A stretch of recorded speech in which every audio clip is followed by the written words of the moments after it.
ఈరోజు ఈ ఈ కౌన్సిలర్ సమావేశంలోన దాదాపు 84 అంశాలు రావడం జరిగింది. 86 అంశాల్లోన పూర్తిగా వైఎస్ఆర్ కాంగ్రెస్ పార్టీ ఆదోని అభివృద్ధి విషయంలో ఆలోచించి ప్రతి అంశం పైన చైర్పర్సన్ ముందు చర్చించి జరిగింది. ఎందుకంటే ఈరోజు ఆదోని అభివృద్ధిలోన ప్రజలు తెలుసుకోవాల్సింది ఒకటే, పూర్తిగా అభివృద్ధి విషయంలో వైఎస్ఆర్ కాంగ్రెస్ పార్టీ ముందుందనే ఈ విధంగా మేము తెలియజేస్తున్నాము. ఎందుకంటే బసపురం దాదాపు వాటర్ ప్రాబ్లం, ఎస్ఎస్ ట్యాంక్కి దాని చాలా ఇబ్బంది ఉన్నది, వాటర్ చాలా ప్రాబ్లమ్స్ ఉన్నవి కాబట్టి రిపేరింగ్ ఉంది. దానికోసము ఈరోజు ఈ అంశంలోన 1,40,00,000 వచ్చినవి ఓన్లీ బసపురం ఎస్ఎస్ ట్యాంక్ మాత్రమే రిపేర్కి. అంటే ఈరోజు ఎస్ఎస్ ట్యాంక్ రిపేర్ కోసం ప్రజలకు అందుబాటులో రావాలని వాటర్ అని మేము ఈరోజు పూర్తిగా Basapuram tank 1,40,00,000 general fund sanction చేయడం జరిగింది.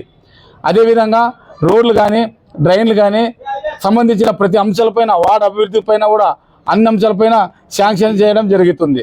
అంటే పూర్తిగా అన్ని వైపుల నుంచి చూసుకున్నా కూడా వైఎస్ఆర్ కాంగ్రెస్ పార్టీ అభివృద్ధికి పూర్తిగా సహకరిస్తుంది.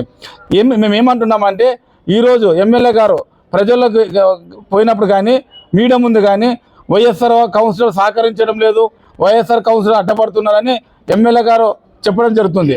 సార్ నేను ఒకటే డైరెక్ట్ క్వశ్చన్ వేస్తాను సార్ మిమ్మల్ని, మీరు వైఎస్ఆర్ కాంగ్రెస్ పార్టీలోనే మీరు గెలిచినప్పటి నుంచి ఈరోజు వరకు అభివృద్ధి వైఎస్ఆర్ హామీలోనే జరుగుతుంది. వైఎస్ఆర్ కౌన్సిలర్లో అభివృద్ధి సహకరిస్తారనే కదా ఈరోజు ప్రజల్లోకి వెళ్ళి మీరు హామీలు ఇవ్వడం జరుగుతుంది. మీరు సందర్శించిన వార్డులోన పూర్తిగా మీ దృష్టికి వచ్చినప్పుడు ఈరోజు ఆ దృష్టికి వచ్చిన అంశాలు ఈరోజు ఆ అజెండా పెట్టడం జరిగింది. మరి ఈరోజు మీరు పోయినప్పుడు ప్రజలు మీ దృష్టికి తీసుకొచ్చినప్పుడు అజెండా అంశం పెట్టిన తర్వాత మేము ఆమోదించిన ఇది వాస్తవమా కాదా? ఇది వాస్తవమా కాదా సార్? దయచేసి ప్రజలు తెలుసుకోవాలా. ఎమ్మెల్యే గారు చెప్పేది ఒకటి, చేసేది ఒకటి. అభివృద్ధి విషయంలో మేము పూర్తి సహకరిస్తాం. దయచేసి ఇంకా అభివృద్ధి విషయాలు ఏదేదో ఉన్నదో అన్ని విధాలుగా వైపుల నుంచి ఆలోచించి అందరు కౌన్సిలర్ పూర్తి సహకారంతోన వైఎస్ఆర్ కాంగ్రెస్ పార్టీ, అదేవిధంగా ఎమ్మెల్యే సాయి ప్రసాద్ రెడ్డి ఆదేశాల మేరకు ఈరోజు ప్రతి ఒక్క అంశం పైన మేము ప్రతి కౌన్సిలర్ సమావేశంలోన సాయి ప్రసాద్ రెడ్డి అన్న ఆదేశాల మేరకు అభివృద్ధి ఈరోజు తోడ్పడుతున్నాం. కాబట్టి ఆదోని ప్రజలు గుర్తించుకోవాలా, మేము ఎప్పుడు పూర్తిగా మీ ప్రజల కోసమే సేవలో అభివృద్ధిలో ఉంటామని ఈ వైఎస్ఆర్ కాంగ్రెస్ పార్టీ మీకు తెలియజేస్తున్నాము. ఇట్లు మున్సిపల్ వైస్ చైర్మన్ నరసింహులు. ఈరోజు ఆదోని మున్సిపల్ కౌన్సిల్లో ముఖ్య అంశంగా ఆదోని ఎస్ఎస్ ట్యాంక్కి సంబంధించిన అంశాలు పాస్ చేయడం జరిగింది. మన ఎస్ఎస్ ట్యాంక్ చరిత్ర చూసుకున్నట్లయితే గతంలో 2003 సంవత్సరంలో అప్పటి ఎమ్మెల్యే మీనాక్షి నాయుడు గారు దీన్ని శాంక్షన్ తీసుకొస్తే 2004 నుంచి 2000 వర్క్ చేసి 2006 చివరిలో 2007లో సాయి ప్రసాద్ రెడ్డి గారి చేతుల మీదుగా ఎస్ఎస్ ట్యాంక్ ఓపెన్ కావడం జరిగింది. ఇది 2 సంవత్సరాల కిందట ఒక స్లైడ్ జారడం జరిగింది ఎస్ఎస్ ట్యాంక్లో. దానికి సంబంధించి రిపేర్లు చేసినా అది సెట్ కాలేదు. పోయిన సంవత్సరం దీనికి సంబంధించి ఎమర్జెన్సీ వర్క్ కింద శాండ్ బ్యాగ్స్ ఫిల్ చేసి పోయిన సంవత్సరం 50 లక్షలతో టెంపరీ వర్క్ చేసి మనం ఎస్ఎస్ ట్యాంక్ నింపుకోవడం జరిగింది.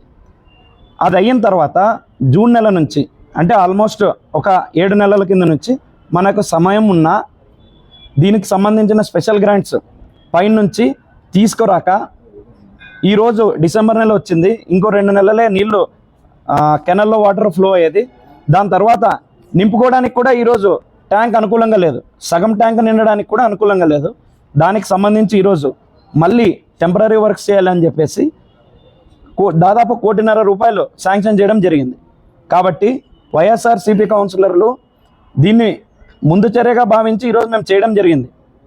కానీ దీనికి పర్మనెంట్ సొల్యూషన్ రావాలి అని అంటే మేమైతే కౌన్సిల్లో రెజల్యూషన్ పాస్ చేసి నెక్స్ట్ కౌన్సిల్లో ఎమ్మెల్యే గారికి ప్రతిపాదిస్తాం. సార్ దీనికి ఖచ్చితంగా స్పెషల్ గ్రాంట్స్ ఇప్పుడు దాన్ని మొత్తం రిపేర్ చేయాలంటే కూడా దగ్గర 50 కోట్ల రూపాయలు కావాలి. 50 కోట్లు కావాలంటే కౌన్సిల్తో అంత ఫండ్ లేదు. దీనికి ఖచ్చితంగా పైన ప్రభుత్వం నుంచి రావాల్సిండేదే. ఎమ్మెల్యే గారికి రిప్రజెంటేషన్ ఇస్తాము. తర్వాత ఆయన ఖచ్చితంగా తీసుకొస్తేనే నెక్స్ట్ సమ్మర్కి మనకు నీళ్లు ఉంటాయి. లేదు అని అంటే ఆదోని దాహార్తిని తీర్చే పరిస్థితి లేదు. కాబట్టి ఆదోని కౌన్సిలర్లందరూ, ఆదోని మున్సిపల్ కౌన్సిలర్లందరూ దీనికి గట్టిగా కట్టుబడి ఉన్నాము. ఈ సంవత్సరం నీటి కొరత రాకోకుండా అందరూ కలిసికట్టుగా ప్రయత్నం చేసి దానికి సొల్యూషన్ వెతుకుతున్నాము.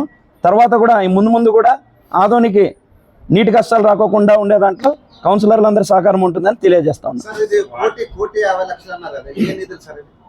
జనరల్ ఫండ్ నిధుల్లో నుంచి, మున్సిపాలిటీ జనరల్ ఫండ్ నిధుల్లో నుంచి ఈ 1,50,00,000 వాడుకొని ఆ ఎస్ఎస్ ట్యాంక్ని టెంపరీగా రిపేర్ చేయడం జరుగుతూ ఉంది. సార్ వాటిలో పలు అంశాలను వాయిదా వేశారు సార్. ఏ కారణం చేత వాటిని వాయిదా వేశారు? వార్డుల్లో అంశాలు వాయిదా విషయమై ఎమర్జెన్సీ వర్కుల్ని ప్రతిపాదనగా తీసుకోకుండా చైర్పర్సన్ గారు ఎమర్జెన్సీ లేకోకుండా, అంటే ప్రయారిటీస్ ఉంటాయి. ఫస్ట్ ప్రయారిటీ అర్జెంట్ వర్క్ ఉంది, ఏదో వర్షం పడితే నిలబడుతున్నాయి వాటర్ అక్కడ వేయాలి అనేది కాకుండా, అవి కాకుండా వేరే ప్రయారిటీ పెట్టినందుకు ఆ ప్రయారిటీ సెకండ్ ప్రయారిటీ ఉన్నవి క్యాన్సిల్ చేసి ఫస్ట్ ప్రయారిటీ ఉన్నవి పెట్టాలని చెప్పేసి తెలియజేశాం కౌన్సిల్లో. దాని గురించి చైర్మన్ గారికి రిక్వెస్ట్ చేసినాము. ఇంకా ఆవిడ డెసిషన్ తీసుకుంటే రేపు తెలుస్తుంది ఏమని. సందీప్ రెడ్డి, 36 వార్డ్ కౌన్సిలర్, ఆదోని షాపులు ఇది సమావేశంలో కౌన్సిలర్లకు ప్రత్యేక హాల్ ఉండాలి, ప్రత్యేకంగా ఆఫీస్ రూమ్ ఉండాలి అనడము ఒకసారి దాని గురించి వివరణ ఇస్తున్నాము. ఈ మున్సిపాలిటీ పుట్టి దగ్గర దగ్గర 160 సంవత్సరాలు అయినా కూడా కౌన్సిలర్ కూర్చోవడానికి ఒక కుర్చీ లేదు. ఎక్కడో ఆఫీసుల్లోనా అక్కడెక్కడ కూర్చుని వాళ్ళు పనులు చేసుకుని పోతూ ఉన్నారు. ఆ విషయం మీదే మేము 42 మంది ఈరోజు కౌన్సిలర్లు ఉన్నారు. దాంట్లో దగ్గర దగ్గర 20 మంది పైన మహిళా కౌన్సిలర్లు ఉన్నారు. ఎమర్జెన్సీగా టాయిలెట్స్ కానీ ఊర్లైన్ పాయింట్ ఏదైనా ఉన్నా కూడా వాళ్ళకి ఇబ్బంది అవుతుంది. మాకు సపరేట్ ఆఫీస్ కాకుండా ఏదో ఒక రూము మాకు పలానా కాడనే కాకుండా మా వార్డు ప్రజలు వచ్చినప్పుడు కూర్చుని మాట్లాడడానికి, మా వార్డు పెద్ద మనుషులు వచ్చినప్పుడు నిలబెట్టించి మాట్లాడించడం మా పద్ధతి కాదనే ఆలోచనలోనే వాళ్ళు కూర్చుని మాట్లాడించడానికి ఒక హాల్ ఉంటే బాగుంటుంది.